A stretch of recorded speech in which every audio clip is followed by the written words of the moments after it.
ممكن نخلص. يا عم يلا. ما تنجز يابا، انا جاهز. ده انت لا اله الا الله. نايت 2. نايت 2. نايت 2. 6 ماتشات بس لحد دلوقتي. اشمعنى بقى؟ ده اول سؤال انا عايز اساله. اول سؤال انا عايز اساله، اشمعنى العرض التاني 6 ماتشات والاول 7؟ جت على واحد متضايق قوي. عينيا المره الجايه انا وانت. إيه ماشي، بس تستحمل. بس هي مش الفكرة هنجر. فعلا. طبعا هو نايت 2 معمولة نفس الفكرة برضو، اول ساعة على اي اس بي ان 2، وبعد كده هيكمل البث على اي اس بي ان 1 بس باقي العرض. مظبوط. الماتشات احسن، الماتشات احلى، الماتشات انا احب ان اتفرج عليها اكتر. في حاجة انا ملاحظها، العرض اللي فات هو فيه تلت مم. 3 ماتشات سيدات. العرض ده فيه ماتش واحد بس.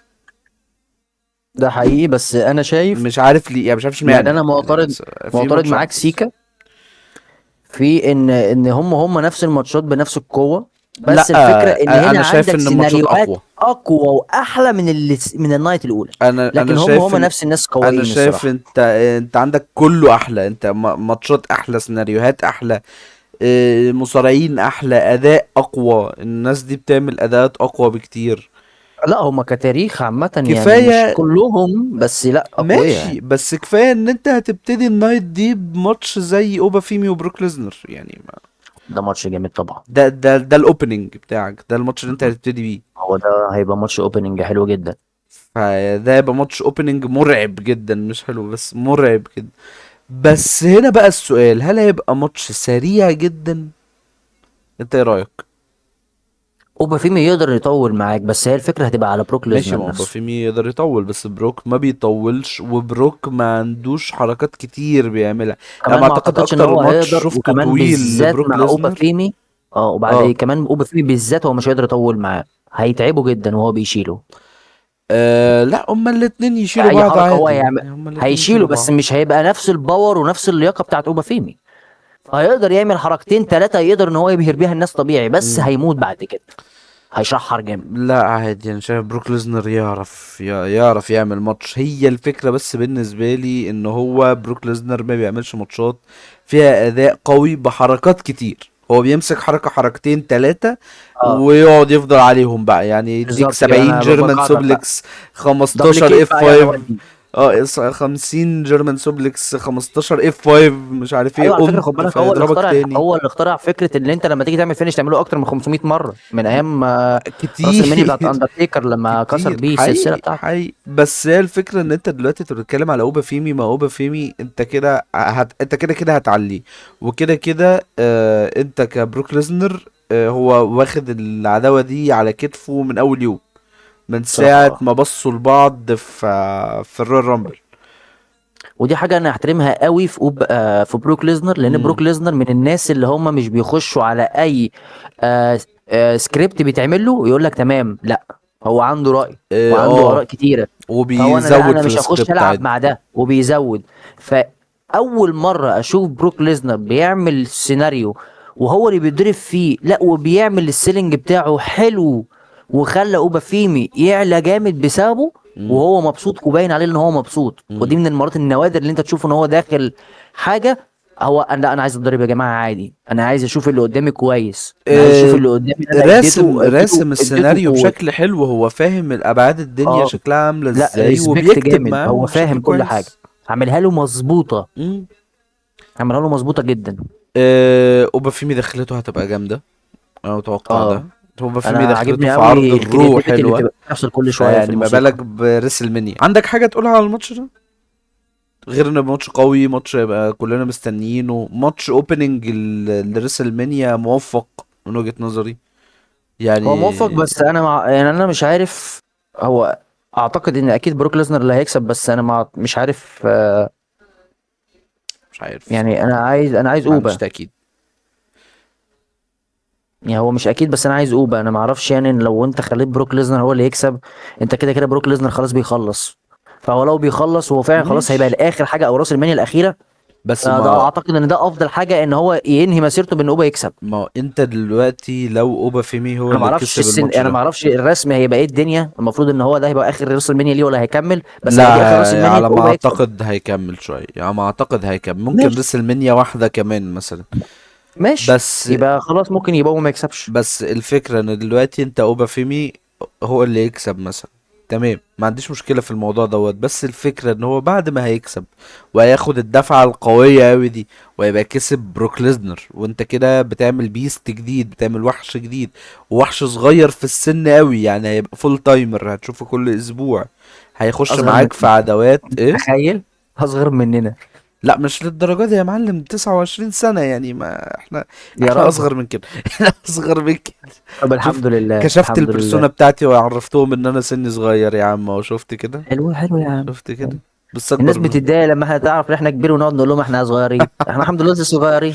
الحمد لله. 2 seconds later بقينا 30. عادي يعني ما. seconds مش سنين بس حتى. الفكرة ان هو هيخش معاك في سيناريوهات، هيخش معاك في عداوات بقى بشكل فول تايم، وكل يوم كل اسبوع وتشوفه كتير.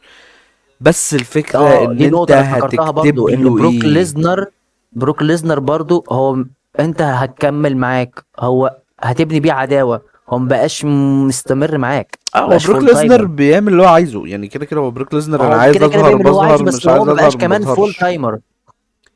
هو اللي كان بمزاجه بيعمله مع برضه. رومان رينز دي كانت بمزاجه. حاجة نادرة. اللي حاجة بيعمله مع نادرة. اوبا فيمي هو قعد 3 4 اسابيع تقريبا. اه تقريبا، تلات الوحيد اسابيع اللي عمل بيطلع كده كل بعد رومان اسبوع. رينز كان اوبا فيمي برضو. اه اه يعني فهو بيعمل اللي هو عايزه في الوقت اللي هو عايزه فيه.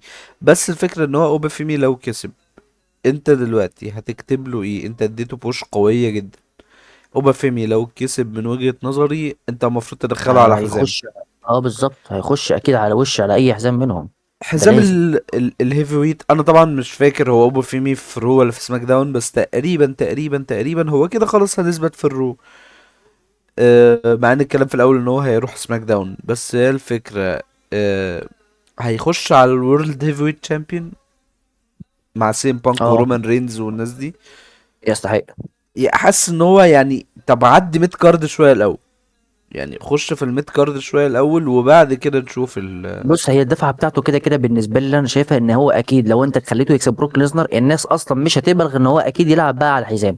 او ممكن ماشي. اللي انت تديله مثلا ماتشات قدام ما درو، ناس قويه، خش يديله ميد بقى مثلا مراحل. خش ميد او كارد، العب اه يو اس تشامبيون ولا العب انتر يعني كونتيننتال ده، يعني انت ده تشامبيون مثلا لو شوية دخلته الرويال ويبقى رامبل احسن. وكسبته مبلوعه، مبلوعه هو جدا مين اللي معاه عادي. الانتر كونتيننتال دلوقتي؟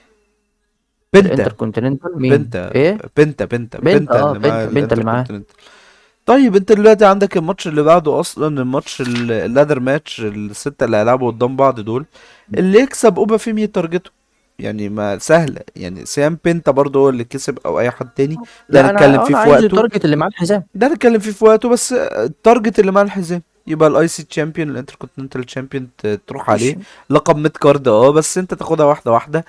انت لسه جبتش 30 يا معلم، انت لسه جبتش 30. وما في ناس 40 هي دي سنة بقى ومش واخدة الحاجه، ما هي دي الفرصة. بقى الحاجه اللي مخوفاني، امم. ان انت في الاخر هتعليه، وفي اللي زي ناس كتير قوي انت عليتهم وفي الاخر رحت سايبهم في الاخر. بالظبط، ولا انا وده في جونتر واحد، عبرة. وده واحد الناس حباه جدا، والناس حبته من اول دخله ليه، وهو عنده قبول، وفعلا هو مش ضخم على الفاضي زي معظم المصارعين كان بيجوا ضخامه على الفاضي، وفي حاسس الاخر لا، ده انه. ضخم وعنده لياقه. امم. امم. ضخم وعنده لياقه وعنده مش حاجات يقدر قوي يعملها. بس ماشي. ايه؟ مش قوي يعني، ما عندوش لياقة، عنده قوة. عنده قوة وسريع وبيعرف، وعنده اه لياقة إلى حد ما غريبة، بس أو إن هي تستعجبها على جسمه. بس ما عندوش فدي مرونة حاجة بقى حلوة. مثلا، ما عندوش مش قوي، ما ما صعب عندوش قوي إن أنت فكرة تلاقيها على ان حد على انا جسمه. بلعب على كذا اتجاه او بعمل حاجة، بس يعني بص ده, بص، ده ما موضوع، ما هو وبروك ليزنر هما الاتنين هيعتلوا في بعض للصبح. البرنس اللي كان عمرنا ما شفنا حد زيه، كان ضخم وبعضلاته غريب، عنده مرونة غريبة في البيك بتاعه، هو تقوليش كين مش هيجي زيه. تقوليش على البرنس، عشان انا كلمة برنس بتضايقني دلوقتي، الحاجة هنجيها قدام. معلش. لا الكين هو اللي كان عنده الحاجة مرونة هنجيها غير قدام. طبيعية، المصارع الوحيد اللي كان عنده ده في البيك برنس دي بتاعه. حاجة هتضايقني ف شوية وهنتكلم فيها. ايه برنس دي؟ هنوصل لها في الماتشات اللي قدام. انت دلوقتي، احنا دلوقتي بنتكلم على اول ماتش بروك ليزنر انا اوبا فيمي. بالنسبه لي هو اكيد بروك ليزنر اللي هيكسب اكيد، بس انا اتمنى اقول فيني. انا يعني انت توقعك ايه؟ اخد منك كلمة. اخد منك واحد، اخد منك قول انت مصارع، الاول عشان اخد على طول منك انا اللي نتيجة. بتوقع في النايت الاول، انا عارف. بروك ليزنر. انت بروك ليزنر. مم. هو للاسف هيبقى بروك ليزنر. ماشي يعني مش كده. للاسف انا زعلان، لا هو عادي طبعا، بروك احنا ليزنر قوي نفسنا جدا. اوبا فيمي، بنحب اوبا فيمي اه اكتر، ما عنديش مشكلة، بس انا انا حابب عايز نسخة اوبا فيمي بروك عشان ليزنر دي ياخد الدفعه، بالمناسبة لكن برضه. بروك ليزنر اي ماتش ممكن يكسبه بسهوله. انا ده كده كده حتى وهو في انا السن ده. حابب نسخة بروك ليزنر دي. هي نسخة وانا بروك ليزنر دي حلوة قويه. قوي. هو على فكره يا جماعه بروك ليزنر مهما كبر ومهما سنه كبر يدمر اي حد. هو بيبقى اقوى بامانه تقريبا يعني، مش عارف. بيدمر اي حد. طيب. تحس ده اكس من حاجه بالظبط. غلط. كلهم يعني، ده اكس مان اه كلهم. بالظبط، ده بقى ده مش كده اكس كله مان. مع بعض. وعندك ماتش الليذر ماتش، تاني ماتش في الساعة الأولى اللي هيبقى على اي اس بي ان 2. ماتش الليذر ماتش 6. بنتا اللي معاه الحزام، ومعاه جوفان ايفنز، معاه جيدي ماكدونا، معاه دراجون لي، معاه روسف وريمستيريو الفيترن الوحيد اللي في الليلة دي. انت يا دنيتك ماتش بقى. حلو جدا. ماتش حلو جدا. ماتش حلو جدا، هو واي ماتش حاجه غريب بيبقى فيها جدا. جوفان. واي حاجه هو ماتش بيبقى غريب. فيها. ده حقيقي. هو ماتش غريب بس ماتش حلو قوي. ماتش حلو قوي. ماتش انا بالنسبه لي، بالنسبه لما لي جينا لما جم يتعمل الماتش دوت يعني، او ان هم جم يقولوا ان الماتش ده هيتعمل. بالنسبه لي كان طبعا في فضيحه، ان هو قاموا ملبسينك الخمس مصارعين اللي هيلعبوا الماتش اصلا، وبعد كده قاموا منزلين ان هم هيعملوا تصفيات للاماكن اللي هيتلعب فيها الماتش، اللي هو انت قلت نتيجة الناس اللي كسبوا قبل ما تورينا الماتش اصلا، اول ما تورينا ان هو اصلا هيبقى فيه تصفيات. فيعني دي كانت مصيبة لوحدها. بس لا عادي، يعني بقيت متوقع اي حاجه من هذه جرافيكس الاتحاد الدبليو الصراحه. دبليو اي اللي ما فيهاش اي جديد على ان يبقى فيها مشاكل يعني. مم. بس الفكرة بالنسبة لي في حد زي روسف مثلا، انت بتعمل ايه هنا يا معلم؟ دلوقتي الكار ده مش كارك. الكار ده مش كار. يا ابني ده ماتش يعني سلالم، وماتش هتجري انا عايز اقول لك ان وهتطلع انا متوقع، وهتنزل. انا عارف ان انا عايز اقول لك ان انا متوقع هيبقى الحفله عليه منهم هم اه كلهم بقى. يعني هيضربوه هو ويعملوا زي هو بيك شو هيبقى كده ويرمي عليه هو السلالم، هيبقى وبعد كده الشكل موت بتاع بقى بيك على جنب شو. انت شويه، واحنا بقى نقعد نطير حوالين اه بعضينا بقى ونعمل اللي احنا عايزينه. هو هيبقى الشكل بتاع بيك شو، هو اللي هيبقى الشكل بتاع برون سترومان، هو هيبقى مظبوط. الشكل بتاع مارك هنري، هو هيبقى الشكل بتاع بالظبط نفس اي السيناريو ما حد. تتغيرش. اوتس لما كان بيلعب برضو في الفكرة دي برضو. بالظبط مظبوط. حد كبير، ضخم، تقيل، مش سهل ان هو يطلع السلم بسرعة، مش سهل ان هو يتحرك بسرعة قدام تقريبا الخمسة اللي حواليه كلهم، يعني ما حجم الماتش دراعه ده يعني، ما مش فاهم الماتش ده فيه. حلو جدا. جوفان ايفنز طبعا في البيك بتاعه، والحركات اللي ايفنز هو صغير. بيعملها ايفنز بقى اللي اصغر مننا فعلا. اصغر مننا. اصغر مننا جوفان فعلا. ايفنز اللي اصغر جوفان ايفنز مننا. اصغر مننا فعلا، ده حقيقي. فلعيب كويس قوي، عالمي، مم. حركاته جميله بس خطيره، ودي ممكن تسبب له مشاكل ما تخلوش يكمل. فدي هي المصيبه، وراندي اورتن في اتكلم معاه في تهور، الموضوع ده في ونصحه في تهور، الحوار في ده. تهور، ايه. في إيه؟ تهور.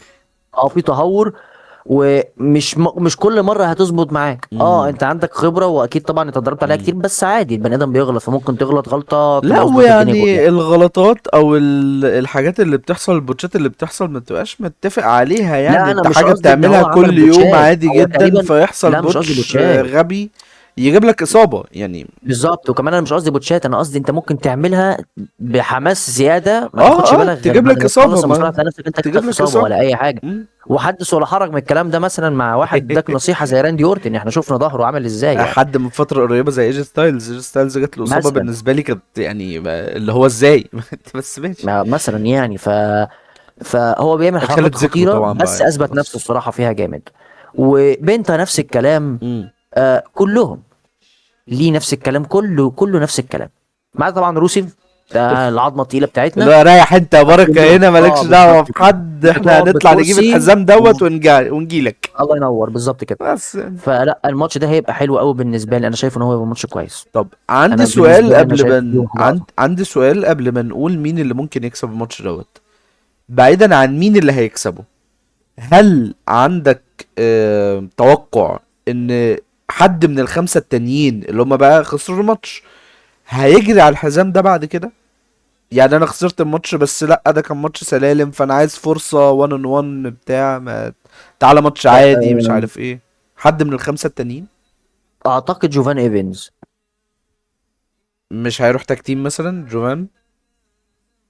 لان جوفان كان ليه ماتش قبل كده من فتره، كان المفروض ان هما كانوا مم. كاس مش عارف، مش فاكر كان ماتش كان مين بالظبط، وكسبوا في الاخر، وكان بيعمل تصريحات ان هو بيقولوا قريب قوي ان انا هبقى بنافس على حزام، مم. وان شاء الله هيبقى معايا. بس هو كان قايلها كجمله كده ماشي، في النص. حزام التاج دلوقتي فاعتقد برضه اعتقد ان موجود دي عادي. ممكن تكون مش جمله اتقالت كده وخلاص، ممكن يكون قصده على سيناريو معين، بس هو كان مم. بيلمح حاجه بسيطه يعني. عادي، ما واحنا بناخد كلهم بالنا من بيبيعوا. فتره ان احنا كل ما بنلاقي مثلا اي عركه مع اي حد مثلا زي سي ام بانك مثلا ورومان رينز، بنلاقي ان مم. في دايما كده حاجات، وفي ورا الكواليس في واحد واقف، في حد بيتكلم مع حد. فدي مم. حركه انا شايفها في حته الفيلم اللي هما بيعملوه لذيذه، ملهاش شكل معين دلوقتي، بس ممكن قدام نلاقي ليها حاجه. مش عارف يعني بصراحة، فعلا مش عارف يعني، فعلا يعني كده ممكن. كده ريمستيريو مش هيمشي على، مش هيروح على الحزام دوت يعني، ما مش هنعمل حاجة يعني. انا كنت عايز اقول لك على حاجه، اللي آه انا عارفه ان ريم ستيريو المفروض ان هو كان عايز يمشي، قصدي ان هو يعني خلاص هيعتزل. هو فلو هيعتزل ريمستيريو. انا ممكن اشوف ان ريم ستيريو ممكن ياخده، ويبقى بعد كده الاعتزال بتاعه يخسر بيه الحزام. ده ده ممكن ما نفس اللي دي حصل مع جون افتكاسه منها. سينا، بس يعني ماشي، مش عارف هيعملوها ازاي بصراحة، وما حلوه، عنديش انا توقع شايفها تبقى ليه. كويسه بالنسبه لريم ستيريو، ما يعني ريم عنديش ستيريو توقع لها بقاله خالص. فتره كبيره جدا ما خدش حزام بس يعني. هي المشكلة بالنسبة لي ان انت ريمستيريو ما عندوش اي خطط ان انت قدام هتعمل له حاجة. جيدي ماكدونا ما عندوش اي خطط لقدام ان انت هتعمل له هتخليه حاجة. يلاعب ابنه وياخد الحزام تاني. ماشي، انا بتكلم من حيث الحزام ده، يعني من حيث الحزام بتاع الانتركونتيننتال. الانتركونتيننتال مع ريمستيريو مفيش خطط، مع ماكدونا مفيش خطط، مع جوفان ايفنز معرفش. جوفان ايفنز صغير لسه، صغير لسه، هيجيله فرص تانية كتير قدام. ممكن ان هو يمشي في الخط دوت شوية، بس هو عنده خط تاني بتاع كوفي كينغستون وبتاع نيو داي اللي هو عمالين بيرخموا عليه وكده. مش ممكن عارف اي هم حد منهم هيختاروا يخش ايه. معاه العركه دي، او ممكن كمان تلاقي فين اه. بالور مثلا يخش معاه العركه، بما ان هو قلب عليه. يعني مش عارف يعني، ما اعتقدش، لان هم دلوقتي حتى كمان دراجون لي برضو ما عندوش خط قوي، وهو اصلا هو وبنت اصحاب، فمش هيقلب عليه، مش عارف. يعني ممكن اقول لو حد ممكن. هيجري، لو حد هيمشي على فكرة ان انا خسرت بس انا عايز فرصة تانية ان انا العب على الحزام دوت، هو روسف بصراحة من وجهة نظري. بس ده انت اللي طبعا لو هتكتب لروسف حاجة، يعني لو هتكتب لروسف ان هو هم مهمشينه انا ومهزقينه هلعب يعني، الصراحه قوي. مين مش اللي عارف ممكن الصراحه. يعملها ويكسب الماتش ده؟ انا مش متابع الصراحه الحزام كان بقاله مع بنت قد ايه، بس هو لو مش مع بنت بقاله فتره فبنت تاني. بقاله شوية، هو واخده من دومينيك، واخده من دومينيك ميستيري. ما انا عارف ان هو واخده من دومينيك ميستيريو بس يعني ما ممكن اعرفش نقول بقاله بقاله قد ايه. شهر مثلا، تلات بقاله شهر اسابيع ممكن. في الحتة دي. مش عارف. اصل بنت لعب مع ناس كتير يعني، بعد الشهر ده لعب مع ناس تانية كتير. لعب تقريبا ماشي. ماتشين، حاجه زي كده او ثلاثه، مش فاكر بالظبط. ما عشان كده وكان بقول في لك منهم من برضه، تلات اسابيع وكان لشهر. في وكان في برضه منهم برضه تلات ماتش على اسابيع. الحزام او تلات ماتشين اسابيع. مش فاكر برضه. هي الماتشات دخلت كلها هو فبرضه عامل اوبن كسبها. تشالنج. ري ميستيريو العظمه التقيله، اللي هيعمل شكل برضه حركات بتاعته طبعا والحاجات دي كلها. طبيعي طبيعي. آه وجوفان على فكرة، أنا شايف انا ال شايف ان جوفان ايفنز الحصان يستحق الاسود. اه، الحصان الاسود جوفان ودراجون لي الاتنين، يعني الاتنين هيعلوا على بعض جامد، ولا بنتا الاتنين هيعدوا ولا. على بعض، والاتنين هيعملوا مباراة قوية. وجيدي ومعاهم ماكدونا بنت برضو الصراحة بص برضو عليه. طبعا، وري ميستيريو طبعا اكيد. وجيدي بس ماكدونا الاتنين بص دول هم عليه. في البيك بتاعهم. وجيدي ماكدونا برضو اديله فرصة ان جيري هو ماجدونا هيعمل. قوي، جيري ماجدونا قوي، وممكن على وطبعا فكرة يعني حاج انا روسف هيبقى قاعد على جنب باللي بتاعه، انا اللي ملوش انا علاقة بحد، ارشحهم، ملوش علاقة بحاجة. اللي انا ارشحه في بيطلع ياخد الماتش ده البوكس ان هم ويقع. يكسبوا. لا اديني ماتش واحد، انت ما جوفان اديني ايفنز واحد. ايه. اديني واحد يا باشا. تقول لا لي انا ما عنديش حد اللي معين. متوقع ان هم هيكسبوا، مين هم دول؟ انا واحد. مش ما عنديش حد لا يا معين باشا، الصراحة، اخبط. بس عندي اخبط جوفان ايفنز اخبط يا يعني. باشا، اتمنى جوفان. جوفان ايفنز. اه جوفان لا اتمنى يكسب جوفان. يعني. لا ماشي بس يعني. ما عنديش اي حاجه، لا ما عنديش توقع لا معين، انا توقع الماتش ده عادي، اخبط. ممتع بالنسبه لي. على فكرة ماتش هيبقى حلو، وفكرة ان روسف كمان احنا عمالين نقول ان هو انت ايه اللي جابك هنا، ده برضو على فكرة هيبقى حلو في الماتش. ممكن يكسبه.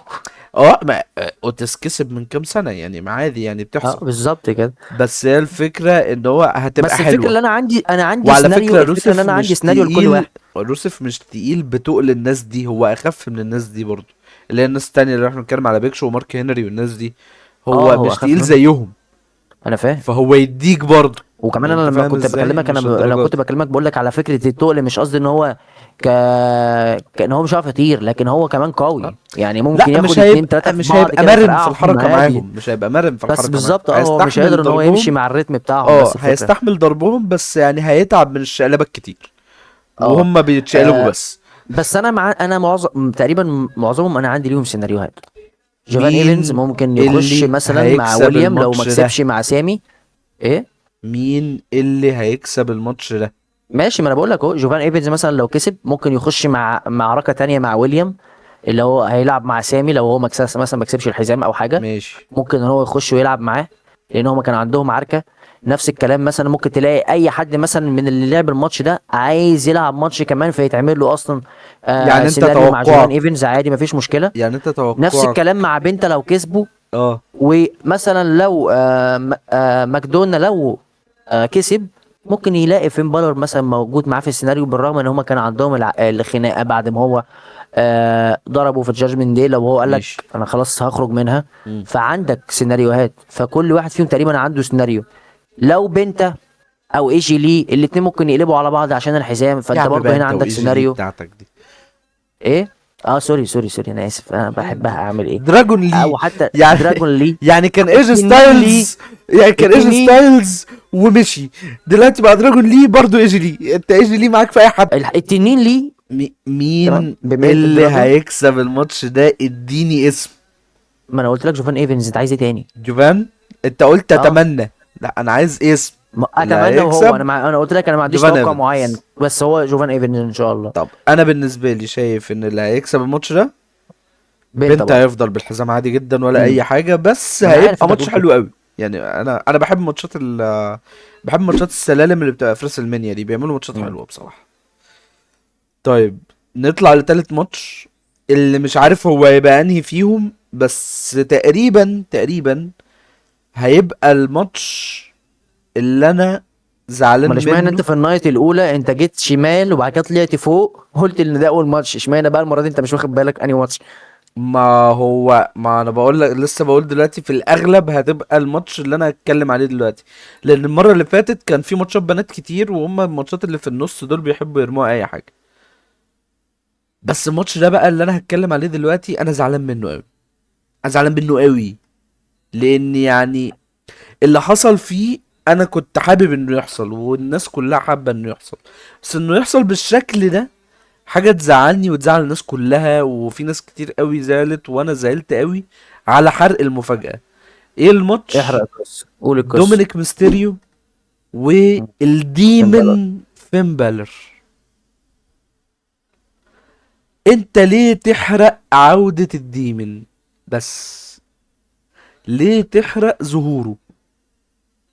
مين اللي حرقه؟ هما اللي حرقوه، هما اللي عملوا برومو، عملوا فيديو باكج اللي فين بالر كان مم. بيتكلم فيه، وفي الاخر حرقوا ان الديمن هيرجع.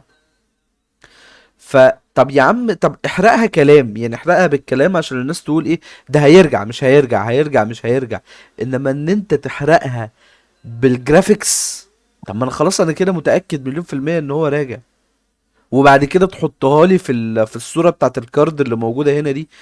ما انت حطهولي بالشخصية بتاعت الديمن، انت حطهولي بشكل الديمن. طب انت ليه بتحرق؟ انا بصراحة انا مش فاهم. انت لو عندك تعليق على حاجة زي كده انا مش فاهم، انت ليه في عداوة زي دي دي؟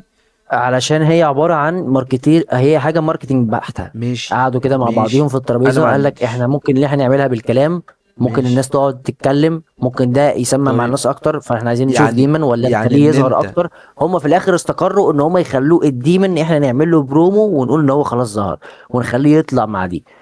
انا بالنسبه لي زيك بالظبط، لا انت كنت ممكن شكرا. تعملها بالكلام وتخلي الناس اكنهم لا عادي، اللي هو يا جماعه هيرجع ماشي. ولا مش هيرجع، انا الكلام ده كنت كله طول مفيش مشكله. انا البرومو ده شفته في العرض. انا بتفرج على العرض، اتفرجت عليه لايف وشفت البرومو ده.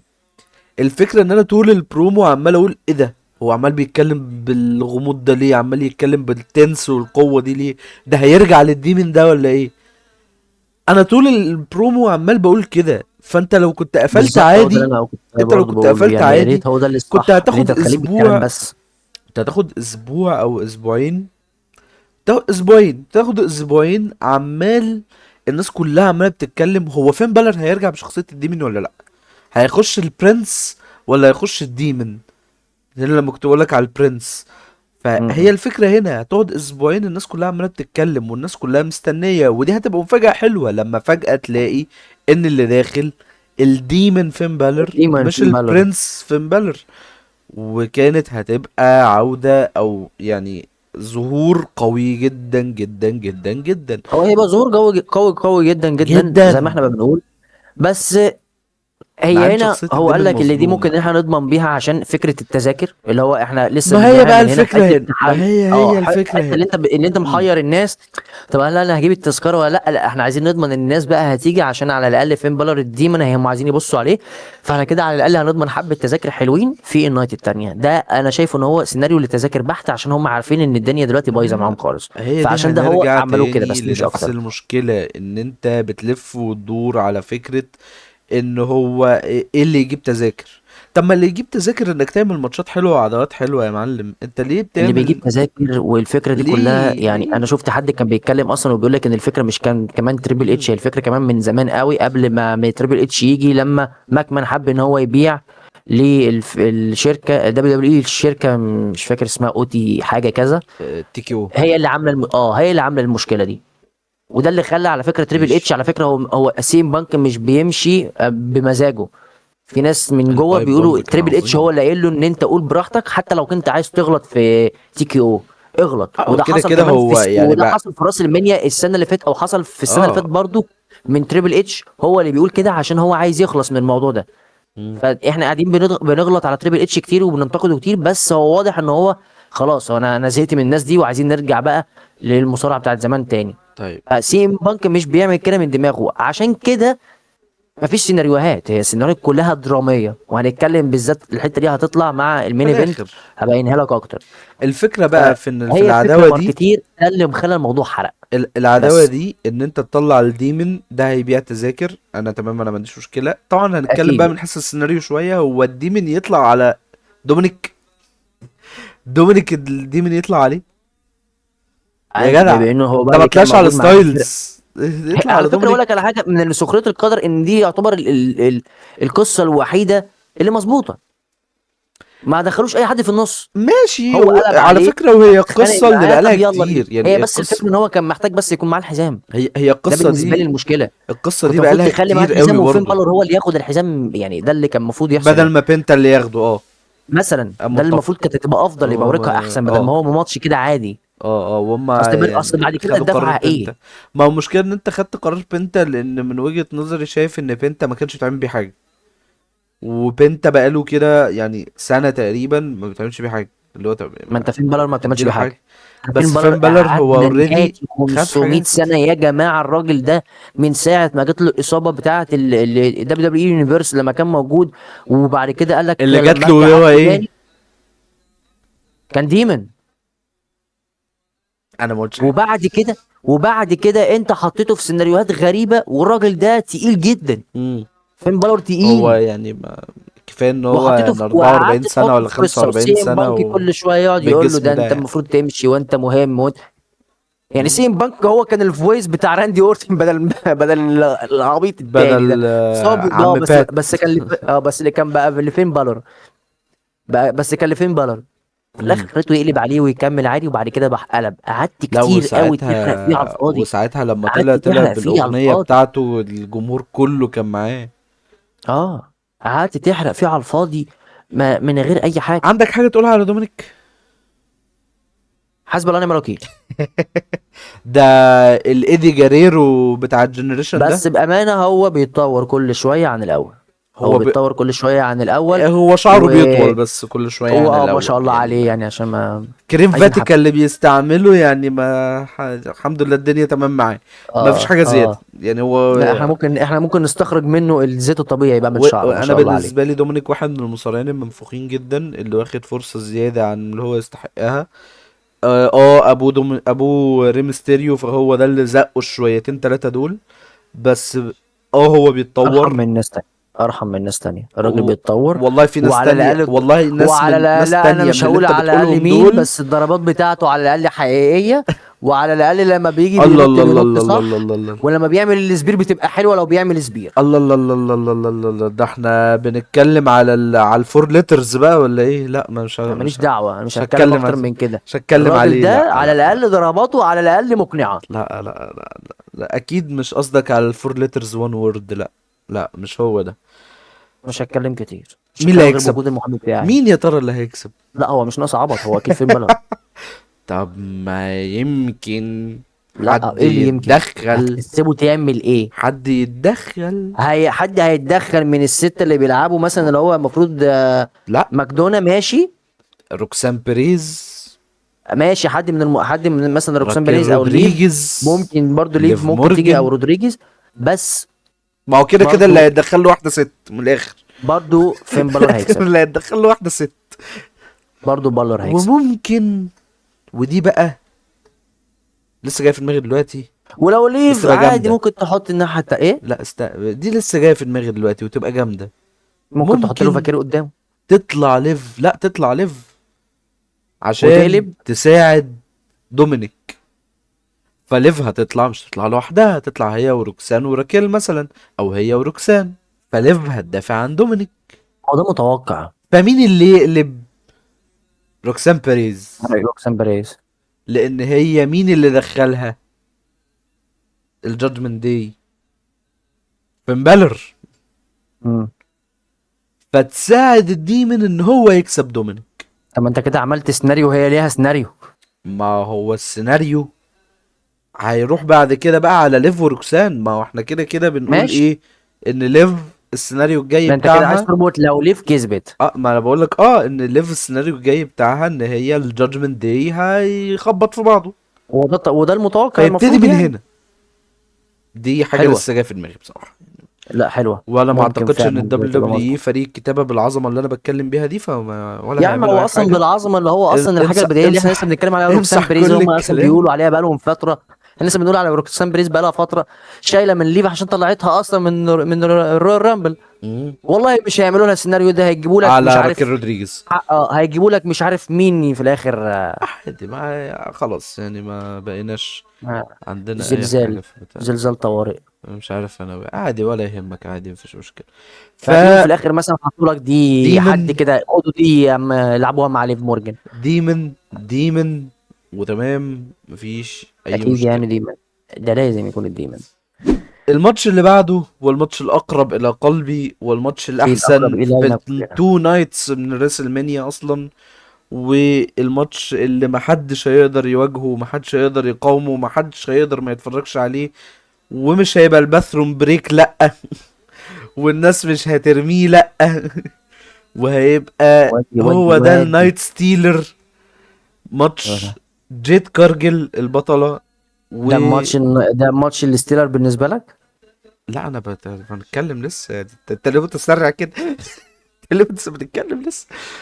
ماتش جيت براحتك. كارجل البطلة الومنز دبليو دبليو اي اندسبيوتد تشامبيون مع ريا الماتش اللي انا قلت ريبلي. لك عليه انا نفسي ان هو يحصل قدام الاثنين دول مع بعض امتى من زمان قوي. قلت لك انا نفسي اشوف هما هما الاثنين كان بيلعبوا ضد مقدر بعض. لهم، يعني هما كان مقدر لهم من ساعة ما جيت كارجل، من ساعة ما جيد جت، ان هما الاتنين يقعوا في طريق بعض الاثنين يعني. هما لازم الاثنين يقفوا ضد بعض. الاثنين يعتبر نفس أه... الجروسمان نفس قول لي القوه بقى. انا نفس انا الاجريسيف مش نفس كل حاجه. انا لا لا لا يا راجل، لا لا يا عم انا ازاي. ماليش دعوه بالمفضلات بتاعتك، انا ليا دعوه بان دول لا لا على تقال فكرة دول فعلا هو يتقال حتى في عليهم مصارعين هو حتى احنا لو اقوياء. بنتكلم بجد، لو دول بنتكلم يتقال بجد عليهم مصارعين بنات حلوين لا فعلا يقدروا يعملوا ماتش حلو من وجهة فعلا. نظري، مش مثلا تلاقي واحد ضخم والتاني قد كده، لا هنا انا من شايف ان في تساوي. ماشي، من وجهة نظري اللي انا عارف ان مفيش ناس كتير هتعترض معايا فيها، لان الكل ما بيحبش جيت كارجل، بس انا ما بقولش كده عشان ابقى ماشي مع التيار وخلاص. فعلا من وجهة نظري جيت كارجل هي جسم بس، جسم قوي بس. عادي انا شايف ان هي قويه جدا برضه. ادائها في الحلبة مش احسن حاجة، ادائها على المايك مش احسن حاجة. ممكن بكرة تبقى احسن، بس هي النهاردة مجرد جسم قوي بس. ممكن كلامك مفيش ممكن اكتر يكون، من بس كده. انا شايف ان فريا هي ريبلي لا بقى هتقدر الناحية ان هي التانية، تعمل لا حاجه. ريا لا ريبلي ريال مدريد أداء، كل ريا حاجه. ريبلي مايك، ريا ريبلي قوة، ريا ريبلي مع الجمهور، ريا ريبلي في حاجات كتير كفايه قوي. اللقطه، كفايه اللقطه بتاع لما كتفها اتخلع وهي راحت مركباه بنفسها، دي لوحدها اصلا عملت ضجه اه كبيره اصلا معاها. بتاعت ولما سمر ليف اسلام. ساعتها اتصدمت اصلا واستغربت من الحركه دي، لا يعني كل الناس استغربت. فلا هي اصلا يا ابني هي ريا مختلفه مامي خالص. فوق، وكمان في انا كده حتة كده فوق كده. بالنسبه لي انا اكيد ريا اللي هتكسب. ما هو في حاجة تاني، ما يا ريا يا ريا. هي اكيد ريا اللي بس هتكسب. هل بقى، وتعالى نتكلم في فكرة بس التدخلات وكمان برضو. وكمان انا خدت بالي من حاجه، كان قول. كارجل كانت بتلعب ماتش قريب، اوكي. ففي حد كان مبين ان هي بتحاول تداري مم. حاجات في جسمها، في حاجات في جسمها تقريبا اصابه، مش عارف ده مرض ولا ايه، فتقريبا هي عندها كمان مشكله. فحتى لو هم بيفكروا ان هم يخلوها تلعب بتكمل بالحزام، هي تقريبا عندها ما مشكله، اعتقدش فتقريبا ان هتغيب هي شويه. يعني ما اعتقدش، يعني فكرة ان انت تخسر ريا ريبلي، اه مش عارف هتعمل حاجة زي كده ليه يعني، وخصوصا قدام جيد، وخصوصا في لا، انا قصدي ريسلمانيا، ما انا مش قصدي عارف انت هتعمل لو كده هم ليه. كانوا بيفكروا ان هم يخسروا ريا طيب ويكملوا تعال بالحزام، نتكلم فانت من في حيث تقريبا فكرة، مصابه. تعال نتكلم من حيث فكرة التدخلات برضو. انت عندك ريا ريبلي اللي هيتدخل عشانها ايو سكاي، اه جيت كارجل اه اللي انا هيتدخل لسه انا عشانها. كنت عايز اكلمك في الموضوع ده في حتة التدخلات في الاخر. اه انا طبعا هنا ايو سكاي هتخش، وهنا طبعا الفرقة بتاعتهم التانية ايو سكاي هتخش، هتخش. وهيحصل مجزرة في الحوار ده اكيد، ده اكيد الناحية بنسبة 100% التانية، بالنسبة لي. الناحية التانية عندك ميتشن، وعندك التانية دي اسمها ايه، والله نسيت اسمها. والله هو انا بنسى اسامي. والله نسيت اسمها، استنى يعني هجيب بي فاب.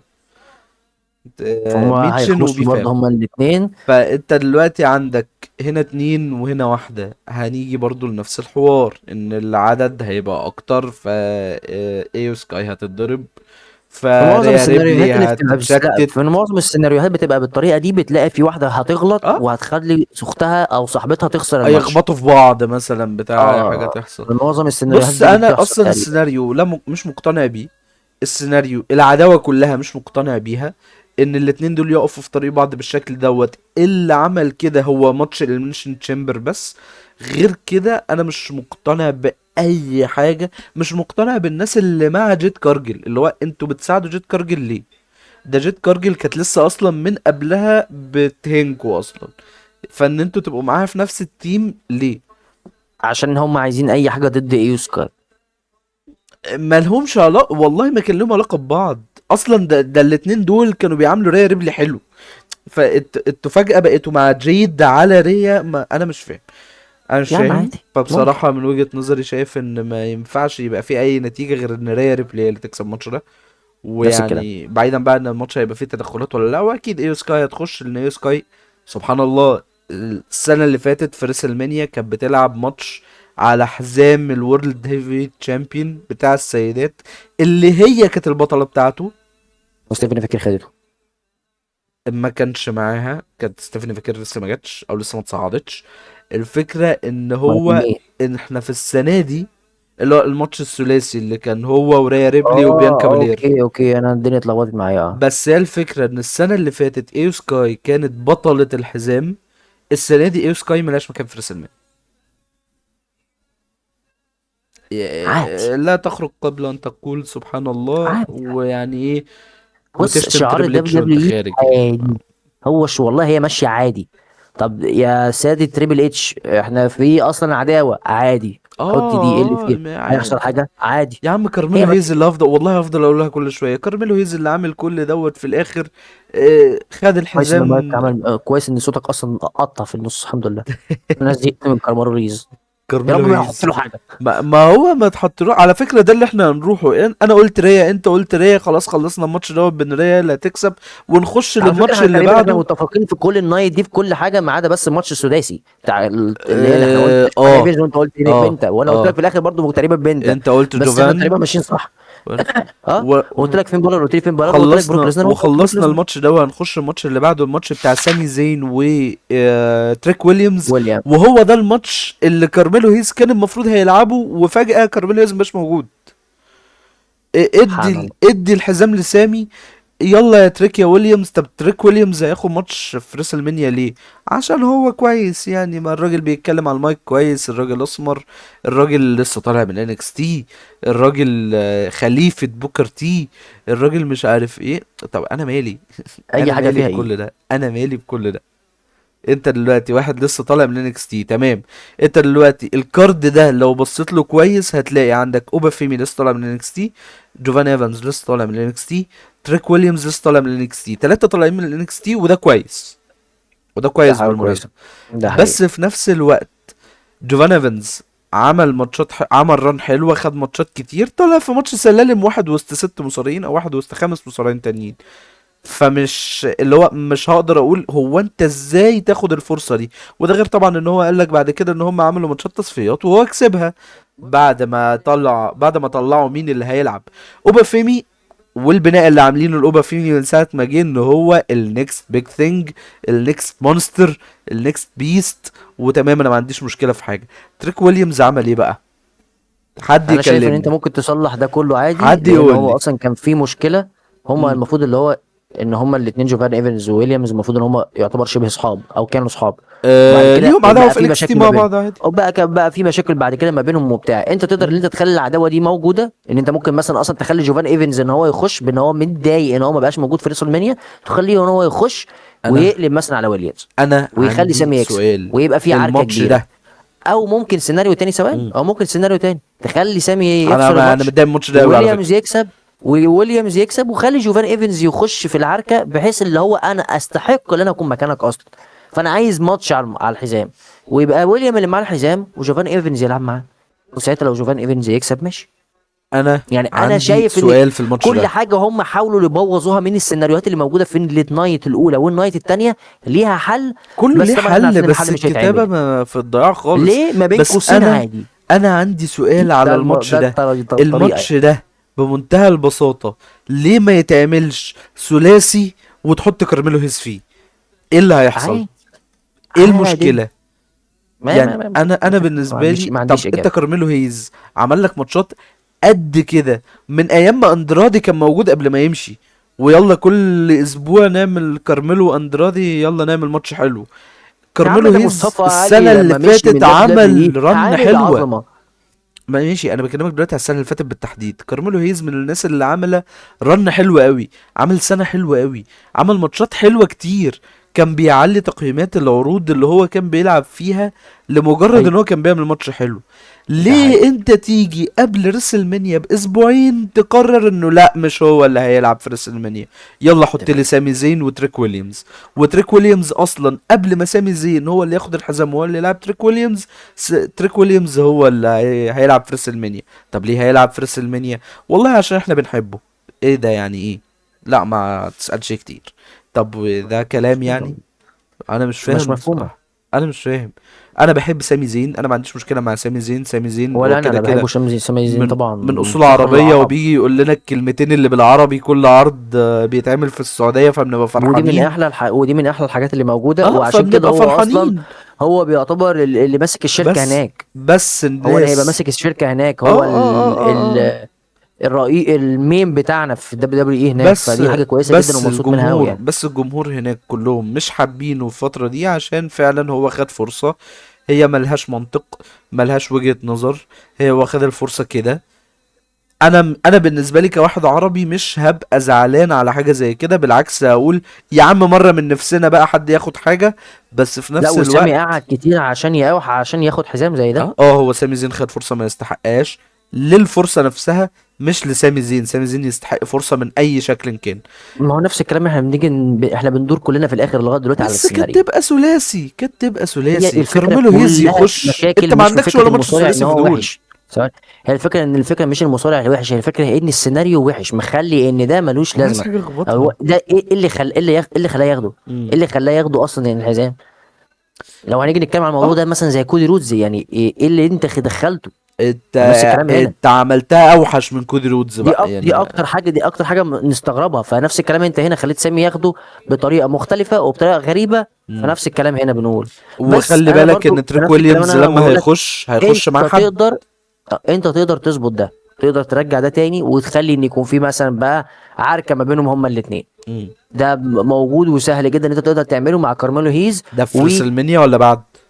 وبعد ما يكسب انا شايف ان ويليامز هيكسب الحزام. ماشي، انت ده اصلا بتتكلم في السيناريو بعد. ويليامز هيكسب الحزام، خلي كارميلو اوه، ده هيز انت يرجع، مع رميتها انه في هو النص اصلا كده، عنده واو. نفسنا ما بينهم. هم اه. عندهم نفسنا ما بين بعض. امم. ويا سلام لو انت تخلي بقى كارميلو هيز، لا انا داخل زي درو ماكنتاير ما كان بيعمل، انا المفروض اخد فرصه وانا استحق ان انا يكون ليا فرصه. ماشي. انا واحنا على عندنا فكرة انا اصلا مش كمان، معترض على ان عندنا ايفنت، احنا عندنا ايفنت بعد شهر اصلا هيبقى موجود. لعبوا فيه باكلاش. باكلاش، لعبوا فيه وخليه يلعب مع ويليامز وكسبه يعمل حزام، ما فيهاش مشكله خالص. ماشي، يعني ده بقى الناس عايزة تعمل الصح بعد ما عكت كتير او عملت حاجات ما غلط هو انا بقول كتير. لك، انت المشكله اللي انت ما عندكش لا حاجات لا لا او لا لا، الحاجات مش تعبان، انا مظبوطه، متضايق بس بسبب في نفس الوقت الماتش ده. انت تقدر تصلحها. انا تقدر تقريبا. تصلح معظم الماتشات، اه. تقدر تصلحها بسهوله. فمش عارف، بس انا بالنسبه فانت. لي لو احنا هنخلص الماتش، عشان بالنسبه لي انا شايف خدوا اكتر من وقته. هي خد اكتر من وقته، ويليامز، بس بصراحة انا كنت متضايق منه قوي، وكنت متضايق من ماتش ويليامز اللي فين هيكسب. بالر قوي. ويليامز، تريك قبل ويليامز. نفس الكلام. بس قبل، عشان انا آه... نسيت اقول لك على الخبر، لو تعرف انت تحط الخبر ده في الاول. في خبر مؤكد، راندي اورتن اتصاب. اتصاب ومش هيلعب ولا هيلعب وهو مصاب؟ ما اعرفش، بس هو بيقول لك ان هو اتصاب وبس، شكرا كده، واتصاب اصابه جامده. ما اعرفش لا بقى هل هي اله الاصابه الا اللي هو الله. تحمل فيها ولا لا. بس انا شفت الخبر اول مره قلت عبيط، بس لقيت فيه اكتر من حاجه، ومن بيدج بتاعت بيدجات ده موضوع المصارعه، كبير. واكتر من بيدج تاني اتكلم عليه كتير. ده موضوع كبير لفكرة كمان ان هو طب مين اللي هيلعب مكانه. واتمنى ان هي تكون فكره من تريبل اتش زي حوار سيس رولينز. اتمنى، مش دي اتمناها. عارف. مش اتمناها ان انت تقول عارف. ان هو مصاب وفي الاخر يطلع مش بس مصاب. رولينز ساعتها بس كان معاه بس الشنطة. ايه السيناريو اللي انت هتعمله، ايه السيناريو اللي انت هتعمله بحيث ان هو يكون مصاب؟ انا ما اعرفش. مش عارف يعني انا بصراحة. ما اعرفش انت ممكن تعملها ازاي، بس مش عارف، اتمنى ان هو عمال يكون بدور بسرعة في دماغي هو مين مش موجود في ريسل مانيا ممكن يخش على الماتش ده. اتمنى يكون مفيش ستريت. حد في دماغي خالص. حتى درو، ما انت هو درو حطيته في ماتش يعني مش عارف مفيش حد في دماغي في سماك داون خالص. ممكن ان ممكن هو ياخد ممكن يكون الزقة دي. سيناريو. هي ممكن يكون هو بالنسبه لي سيناريو، هو راندي اورتن هيلعب وهو مصاب، وفعلا يطلع مثلا وهو اكنه مصاب وبتاع ممكن ويخسر. ممكن ممكن ممكن جدا. وده ممكن السيناريو الوحيد ممكن اللي في جدا. دماغي. يا عم اصبر. ما أنا بقول ده على ممكن فكرة يكون انا اللي في بعيد. دماغي.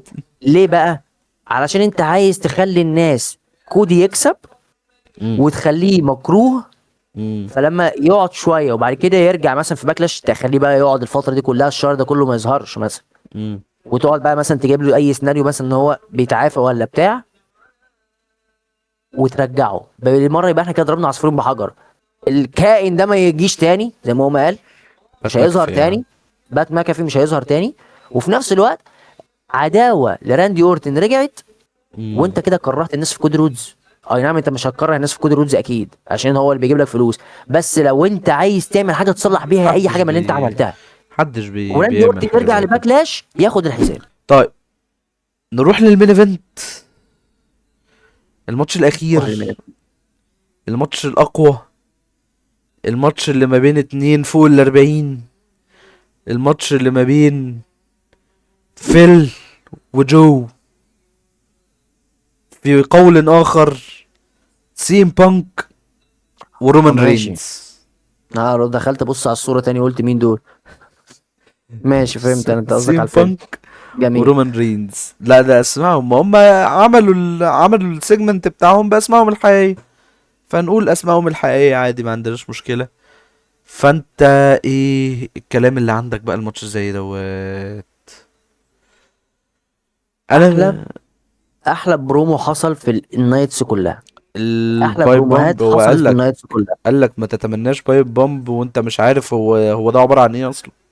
الاتنين عامة، انا دايما يعني رومان رينز اللي بالنسبة لي ممكن بدل ما كان مثلا هو، طبعا احنا عارفين امم. التطور القوي جدا اللي حصل ما بين، هو كان في الشيلد وبعد كده انت جايب رومان من الاول خالص، ماشي اه. ما هو كان في الاول المايك بتاعه كان سيء. كان سيء قوي. وحته العين اللي كان هم سيء كانوا قوي. عاملينها كان مكمل سيء اللي كانوا قوي. حاططوه، كان سيء قوي. واللينسز بتاعه والحاجات دي اه. كانت مش حلوه.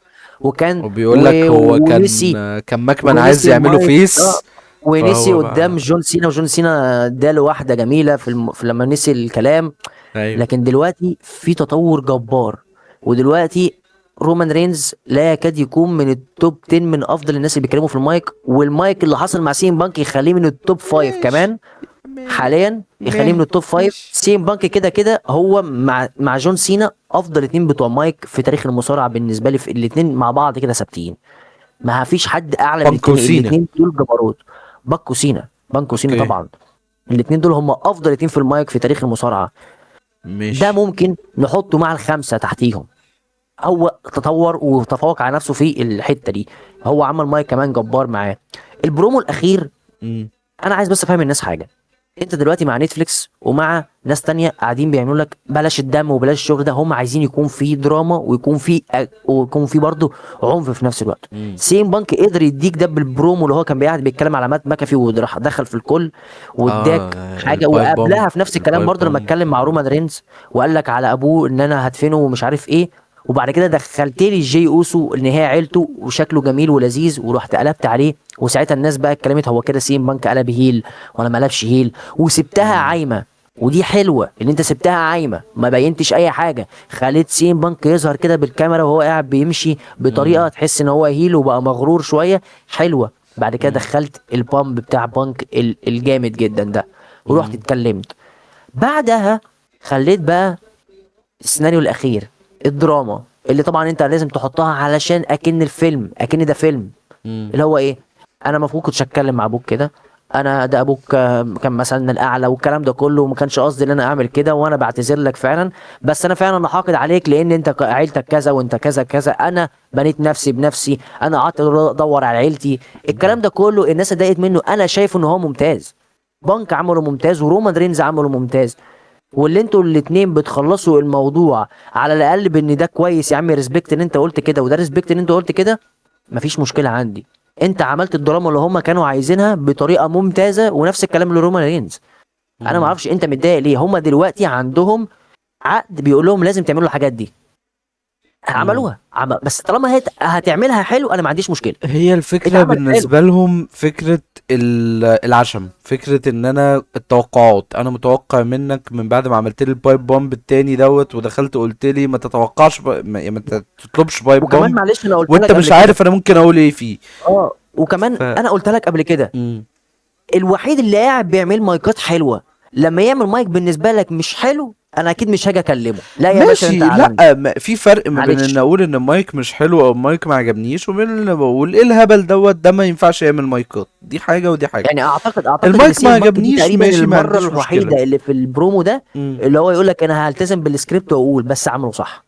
هي الفكرة في بانك مش في انه بيطلع بره السكريبت، على قد ما السكريبت اللي بانك بيعمله دايما بيبقى سكريبت قوي. الفكرة ده دايما ده بالنسبة حقيقي. لي ان العداوة دي من ساعة ما ابتدت وهي بادية ثلاثية، ودي كانت ذكاء العداوة من وجهة نظري. العداوة دي كانت بالظبط نفس بادئة ما الكلام. بين رومان رينز وما بين سيم بانك وما بين كودي رودز. بعيدا ان كودي رودز كده كده ربنا يحرقه بالجز اللي داخل معانا في كل حاجة في الدنيا. بس يعني بقى تحس ان هو جاي مع العفش. يعني هو جاي انا جاي معاكم كده. في اي كده كده عداوة هتلاقيه قاعد يعني محطوطه. هتلاقيه قاعد يعني. الفكرة بالنسبة لي ان هو صياعة اللي عملوها مع رومان رينز، ان هو انا مش عارف انا هروح للعداوة دي او العداوة دي، هروح للحزام ده ولا الحزام ده، فانا هلعب على الاتنين. انا هلعب ان والله انا الحزام ده هقف ما بينهم كده هما الاتنين، واقول لهم الحزام ده شكله على كتفي احلى، فهم الاتنين يبصوا لبعض ويقولوا له انت بتكلم مين، فيبص لهم ويضحك كده ويمشي. دي جامدة، دي حركة صايعة، دي حركة من شهر واحد، من قبل ده ما حقيقي. فاكر. فيعني دي حركة صايعة، حركة شكلها حلو. ما انا شايف ان هو ده الوحيد تقريبا السيناريو المظبوط اللي انت عملته بقالك فتره كبيره. وده بدأ من وور جيمز لما هم كانوا كلهم مع بعض وبعد كده اتخانقوا. في حاجات بتطبخ، في شغل بيتعمل، في حاجات كانت بتحصل قبل كده واحنا مش فاهمينها او بنقول عليها ليه. لما اتركبت مع بعض واتحطت في خيط واحد ووصلت للنتيجة اللي احنا فيها دلوقتي، فهمنا ليه، فهمناه. عرفنا ان فبصراحه ايه هو السيناريو الجمدان كان ده. مظبوط من اوله. فانا من وجهة نظري انا شايف ان ده واحد من احلى الماتشات اللي في العرض ككتابة، ككتابة او كاستمرارية. بلاش اقول ككتابة لان لا، ككتابة ممكن يبقى فيه شوية مشاكل برضو، بس نقول كاستمرارية في الاداء. الريتم كان هيقع كذا مرة بس هما كانوا بيلحقوه. الريتم لما رومان رينز ما كانش بيبقى موجود كان بيبقى صعب قوي على بانك انه يفضل مخلي الريتم عالي على قد ما يقدر، او يخلي ان الناس لسه عايزة تعرف اكتر هي العداوة دي رايحة بينا لحد فين. بس في نفس الوقت العداوة ما وقعتش، مش زي ناس تانية، مش زي مثلا العداوات او السكريبتات اللي كانت بتحصل لحد زي انكل هاودي مثلا. الحاجة دي بعد اسبوع، بعد التاني، بعد التالت، الناس اصلا فقدت الاتصال معاها، ومحدش بقى بيركز في ان بص الاستر ايج اللي اتعملت هنا، بص المايك اللي اتعمل هنا، بص البرومو اللي اتعمل هنا، محدش بقى بيركز اصلا معاه واتسحب عليه. ومحدش بقى بيشوف اصلا هو انكل هاودي ده ايه الدنيا معاه، ولا السينستر 6 ولا كان اسمهم ايه اللي هم السينستر 6 ده سبايدر مان اللي هم اسمهم ايه دول الوايت 6 بقى وبتاع مش عارف ايه والحوارات عايز دي. تنام. ما بقاش والله عايز انام قوي. الفكرة ان هو اتسحب عليهم وخلاص ما بقاش حد مركز معاهم. هنا العداوة دي كانت ممكن تروح لكده، بس بصراحة بانك عمل فيها مجهود غير طبيعي ان يفضل مخليها ماشية بنفس نسقها. ممكن الجراف او المنحنى بتاعها ينزل سنة، بس بيطلع تاني بعد كده لما رومان بيرجع او لما حاجة بتحصل. العداوة الصراحه سي ام بالنسبة لي بانك الصراحه سي ام بانك من الناس اللي لما بيعمل برومو لوحده انا عمري في مره مثلا ما اتضايقت، او عمري ما اه حسيت ان الدنيا انا وقعت. لا عمري هو ما دايما زهقت بيعملوا من برومو مايك. خرافي. انا عمري ما زهقت من مايك بانك بيعمله. ده حقيقي، ما فيش حد بيزهق من مايك وانا بانك ممكن بيعمله اقول تقريبا. حاجة ممكن حد يكلمني عليها ان انت ازاي تقول كده، بس المايك بتاع البايب بومب اللي حصل هو كان مايك هيبقى الاول في السيناريو ده كله اللي اقول انا زهقت من المايك لحد ما نزل من الحلبة وابتدى البايب بومب.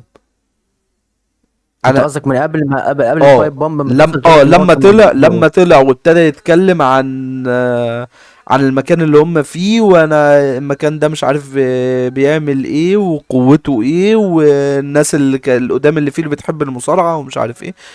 انا كنت اللي هو ايه، انا قاعد بتفرج كده، انا قاعد اعمل مم. كده ما بعملش اي حاجة. اللي هو لا ايه، بس هو هو عمال طبيعي ان بيتكلم هو وانا لازم قاعد اعمل يرحب له كده. بالناس ويشكر فيهم ويعمل كذا وكذا، وده اول ما طبيعي. ماشي، بس ما تبقاش بمنتهى الهدوء اللي يخليني افصل منك ده. بس لما نزل من الحلبة وراح للترابيزة بتاعة التعليق وقلع الجاكيت وابتدى يتكلم، هنا بقى ابتدينا، بالعكس اقول هنا لك بقى ليه، لان انا الموضوع كنت ساعتها عالي. انا كنت عارف ان هو كان هيجي يخش دخله غشيمه، لان هو حتى دخل دخل مش رمى بنفس حتى الحزام، الطبيعه بتاعته. دخل رمى اه الحزام. دخل، لا رمى الحزام وما عملش اللقطه بتاعته وانا ببص في الساعه اه وماشي، لا انا رميت بقول الحزام لك وداخل بغشوميه. هو فانا دخل. كنت مستني منه بعد البرومو البطيء اللي في الاول. ايوه انا ماشي. مستني، انت شكلك هتعمل حاجه اكيد. انا فلما عملها انا كنت مستني متحمس. ماشي، انا صراحه بالنسبة يعني. لي انا مش بقول ان هو المايك هو لحق نفسه. المايك ابتدى من هنا يبقى حلو، ابتدى ما من بالظبط. هنا يبقى قوي، مم. ابتدى من هنا يبقى سخن. قبل كده لو كان وقف قبل ما ينزل، لا كان بالنسبه لي مايك هيبقى رايح في داهيه قوي يعني. بانك اللي معاه اتمنى الحزام. اتمنى ان الناس اللي هو اتكلمنا بانك عنهم دول يحسوا على دمهم بقى ويمشوا من الاتحاد عشان احنا زهقنا. بانك احنا بنتكلم في انه تقريبا بامانه يعني. عنده 48 سنه. بانك فول تايمر لسه لحد دلوقتي. بانك لما بيتصاب لسه كنت هقول بياخد لك الموضوع فتره. ده لسه كنت هقول لك الموضوع ده، انت لو كسبت رومان رينز انت آه هتعمل بيه ايه؟ رومان للاسف الليجند كونتراكت اللي هو واخده بالبورت تايمنج اللي هو بيعمله، بفكرة ان انا بظهر اسبوع وتلاتة اربعة خمسة ستة لسه سبعة انا لأ. انا بقى انا عايز اتكلم في الموضوع ده اصلا، انا لسه عايز اتكلم في الموضوع ده، لسه كنت هقول لك انت هتعمل ايه لو رومان رينز كسب؟ العداوات بتاعته هل بقى هتخليه زي ما كان لسه واخد الحزام في اواخره بقى لا يقعد يلعب لا، كل فين وفين ماتش؟ رومان مش هيرجع زي ما كان. انا من وجهة ماشي، ما نظري هو ده اللي انا بالظبط اللي انا شايفه عايزه. انت لو مش ومن اللي هترجع رومان رومان رينز زي بيقوله. ما كان، يبقى الحزام اللي هو هياخده بالكتير قوي شهر ويمشي، شهر ما ويتاخد منه. ماشي، بس انا بقول لك من الكلام اللي هو رومان عمال يطلع يقوله من ساعة ما ابتدى يبقى فول تايمر بعد ريسل مانيا 40. بقى لما ابتدى بقى مش بس بارت تايمر، ده انا بارت تايمر وبطلع مرتين في السنة، يعني ما انت فاهم ازاي. انا كوارتر تايمر حتى كمان. من ريسل مانيا كوارتر. 40 هو مش عارف اقول هل هو زهد المصارعة، هل هو شايف ان هو مجهود زيادة قوي ان نظهر بشكل دايم، او ان نظهر على الاقل 3 4 شهور في السنة بشكل مستمر؟ لا، انا اظهر نفس ال 3 4 شهور، بس اللي هو اسبوع اسبوعين اسبوع اسبوعين، فجمع السنة كلها 3 4 شهور شغل، او 3 4 شهور ظهور في المصارعة، مش شغل. هو بيشتغل السنة كلها كده كده. هو واحد من احسن الاجسام اللي محافظة على نفسها حتى ده حقيقي. بالمشاكل اللي عنده في جسمه يعني. بس لا، بالنسبة لي من حتى وجهة. كمان سين بانك ظهرت عليه فيديو وهو قاعد بيتدرب، الناس ما كانتش عارفة ده مين. لا، سين مم. بانك بقى عنده عضلات قوية جدا جدا بس جدا دلوقتي بانك كمان. مش من احسن الاجسام، بس هو راضي بجسمه يعني، ده حاجة بره اي أنا حاجة يعني. بالنسبة لي عجبني جسمه جدا الصراحة، شكله حلو قوي. انا بالنسبة لي شايف ان بانك لو استمر بالحزام هيعمل عداوات حلوة، هيعمل عداوات حلوة جدا. وبانك ده كده طبعا. كده نفسه يلعب مع ناس كتير جدا، وهو ويعمل لزق مع لو رومان رينز العداوة عشان ولو ريسلمانيا. العداوة أي كلام يقدر يخليها يعمل من الفسيخ شربات. مم. وفي وده المعروف عن ناس بانك. يعني انا اتمنى مثلا ان الديمن لو كمل، وعندك سيناريو يعني لو موجود فين بالر أصلا كمل ومنتظر ليه. بالديمن تبقى اه. فرصة حلوة. وعنده سيناريو منتظر ليه، ممكن مثلا تخلي بالور بما انه هو لو كسب كده كده مفيش حزام فممكن مم. يخش السيم بانك. وعندك برضو سيناريو منتظر ومستنينه كلنا اصلا، سيس رولينز يخلص مع ذا مم. فيجن وخلص الموضوع بسرعه وحط سيم بانك معاه. لان انت لما تحطهم كده بدون حزام هي ملهاش طعم. انت هتخليهم رومان. اللي هما الاثنين يضربوا بعض وتمام. مم. رومان لما يكسب، ايه الماتش اللي انت هتلعبه بيه؟ الفكرة ان هو رومان ايه ممكن يعمل السيناريو اللي كل ده انت برضه. هتلعب اللي انت هتعمله بيه وهو بارت تايمر؟ هي هتعمل ايه بواحد بارت تايمر؟ هي الفكرة ان رومان ممكن يعمل برضو كل ده، بس هي الفكرة هيعمل. هل رومان هيتكتب له انه يعمل كل ده؟ هي دي بقى الموضوع. هل وكمان رومان هيقول لك تمام انا هقعد الشهرين دول او الشهر ده بطلع كل عرض عشان نعمل عداوة كمان حلوة، فمثلا بالظبط. اسلم بيها الحزام في باكلاش او في العرض اللي بعده؟ انا بالنسبة لي شايف ان هو فعلا ماتش قوي، بس ماتش مش عارف اتوقعه قوي عشان اللي جاي انا بعد صعبان كده. عليا البرومو، انا صعبان عليا ان انت تعمل اللي في الاخر ده كله وفي الاخر سين بانك يخسر. مش يعني هي الواقع يعني حاجه زي كده منطقيا. المفروض سين بانك اللي يكسبها. هي منطقيا ان بانك يخسر، هو منطقيا منطقيا ان بانك يكسر، بانك بس يخسر، انا بقول بانك هيكسب الحزام برضه هيفضل معاه. بس بانك يكسب. اصل مين هيخش يعني؟ انت فاهم ازاي يعني الماتش اللي هو فيه تدخلات مين يخش؟ الماتش ده لو فيه تدخلات هيبقى من الاوسو عشان هم اصلا لا، مغلولين منه زهقانين ما مش منه. من عارف سين بانك يعني. ممكن بس ما اعتقدش. طب مين هيخش لبانك مش عليه؟ كودي رودز. لا ما اعتقدش. ما فيش حد مع بعيدة، بانك اعتقد ان هو ممكن ان هو بعيدة قوي. يخش له. مين هيخش مع بانك مش عليه؟ ممكن ما حدش يخش اصلا، مش لازم ان هو حد ده يخش الناحيه دي يبقى حد يخش الناحيه دي، مش لازم. مش عارف. فمش عارف، مش عارف حد البنك طيب، اصلا حد ممكن يخش له. مش عارف له حد. لا توقع ريا من سريع. الاخر. ريا ريبلي والله يا ريت. ممكن مش يعني ما دي هم الوحيده اللي اصحاب، ثبته هنا يعني. او دانهاوزن يعني، ما دانهاوزن بتلاقي دخل لا ده اي حاجه يعني. يروح لرومان يقول له يو ار هو كيرست منطقيا هو ويطلع يمشي. منطقيا رومان رينز، بس انا ما بحبش ان انا اخش مع المنطق، انا عايز سي ام بانك. لان انا مش عاجبني فكره ان انت دلوقتي بقيت بارت تايمر، مم. هتعمل ايه بالبارت تايمر؟ مم. يعني احنا اصلا احنا اصلا كمان كلمتك بالمنطق احنا في الفول تايمر احنا مش عارفين نعمل اصلا سكريبتات عدله، هنعمل بالبارت تايمر سكريبتات عدله؟ مثلا. وكمان احنا شفناها وجربناها في الاخر خالص لما شفنا رومان رينز بيلعب كل فين وفين ماتش، ولما بيجي بقى بيلعب ماتش بقينا بنشوف الاوسوس تاني بيجوا يخشوا معاه ويقعدوا يضربوا كلام معاه. مهم حتى أوي. في ماتش كودي رودز انتوا هريتوا كودي رودز في الماتش ده بالنسبه لي. يعني انتوا اتنفخ في ماتش راس المنيا. اه انا في الاخر كنت بقعد اقول الراجل ده اكيد هيتثبت دلوقتي، واللي انا كنت طيب. مستغربه ان هو في الاخر مش ثابت، مش هموت، وفي الاخر كسب. وخليت فين الماتش بجداره ان هو يقدر يكسبه. لان انت عملت ماتش قوي جدا جدا جدا جدا، الماتش ده كان ماتش جامد، من افضل الماتشات الراس المنيا اللي تريبل اتش في تاريخه تقريبا ان هو عملها. مم. فانت عملت ماتش حلو. طيب. دلوقتي بقى هو مش يعني انت خليته ان هو فول تايمر وبيلعب ماتشات كل فين وفين، وخليت مم. كودي رودز يتريق عليه. دلوقتي هو بقى بارت تايمر حرفيا، هيلعب ماتش كل فين وفين ازاي؟ هيعمل بقى ايه؟ كلمة منك، دي نقطة مهمة. كلمة منك، مين اللي هيكسب الماتش ده؟ سيم بانك. سيم بانك اللي هيكسب الماتش ده، وسيم بانك اللي هيفضل معاه الحزام. الحزام مش هيروح لرومان رينز. لا، انا شايف بصراحة احنا منطقي رومان قلنا، رينز. يعني انا كنت بقول ان سامي هيفضل مع الحزام، ان جيد الحزام هيتغير معاها، ان احنا قلنا بنتا ايه على حوار هيفضل سامي؟ مع انا قلت لك الحزام. ويليام. انت قلت قلت لك ويليام، ويليام صح. انت قلت تريك ويليام. وطبعا سامي هنا هيفضل مع مامي الحزام، طبعا.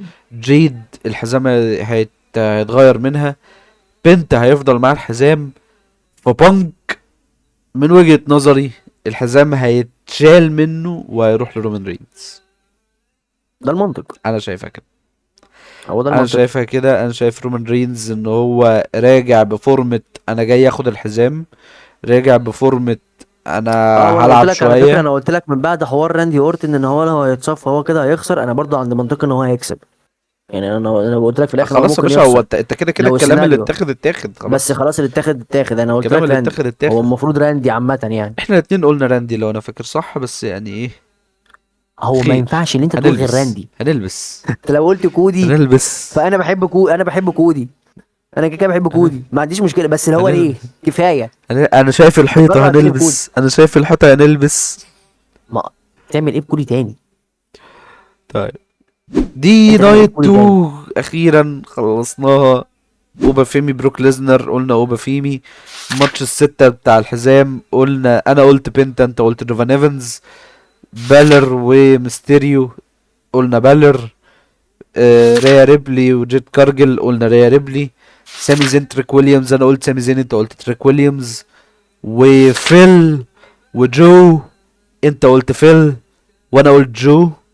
ونشوف هنعمل ايه في عداوة زي دي. نعمل بقى التلات حاجات اللي احنا عملناهم الفيديو اللي فات. بصراحة انا بحب الموضوع ده قوي. الماتش اللي هيبقى الباثروم بريك، والماتش اللي هيبقى النايت ستيلر، والماتش اللي هيبقى الفرستريتد او اللي هو المحبط. ماتش الحمام، ماتش البريك. هما ماتش واحد اللي اللي فيه اللي الاتنين هو بس ماتش مش باثروم هتفرج بريك. عليه. لا انا في اتنين ممل وباثروم بريك في نفس الوقت، هما الاتنين لا بالنسبه لي انا. مش ما هو ممل اللي هو الباثروم بريك ده ماتش واحد يعني. دول يا عم انا الاتنين اللي انا هو شايف واحد. ان الاتنين هيبقوا دول، ده هيبقى ممل ما لو الاتنين اتفرجت دول عليه وما كاتيجوري حبيتش واحد. تروح. ماشي قول. ماشي. ماشي. انت قلت الاتنين في الاتنين في حاجه لوحدهم، فقلت لك هما الاتنين. هنعدي عليهم. انت بالنسبة سامي لك زين الماتش وتريك الباثروم ويليامز. بريك. اوف. سامي وتريك ولا ليه كده؟ ليه كده؟ والماتش اللي هيبقى ليه كده؟ جامد، والماتش اللي هو لا، هيبقى واحدة واحدة جامد بس، واحدة وحلو. واحدة واحدة واحدة واحدة واحدة. مم. تريك وسامي هو الماتش الباثروم بريك ليه؟ ما اعرفش، حاسسها كده. ليه؟ ليه يا ياسي، ليه يا ياسي؟ علشان في عشان كده ماتش بقى شالوا تاني. كارميلو هيز منه، عشان ما يبقاش هو الباثروم بريك. ماشي علشان كده، برضو انا في فهمت ماتش كده، انا تاني، متوقع. عشان في ماتش تاني مهم. انا بالنسبه لي ماشي هو ده الماتش اللي هيبقى جامد قوي، يعني. الناس مش هتاخد باله منه. ماشي، واحدة واحدة الماتش بتاع واحدة واحدة الست مصارعين. واحدة واحدة.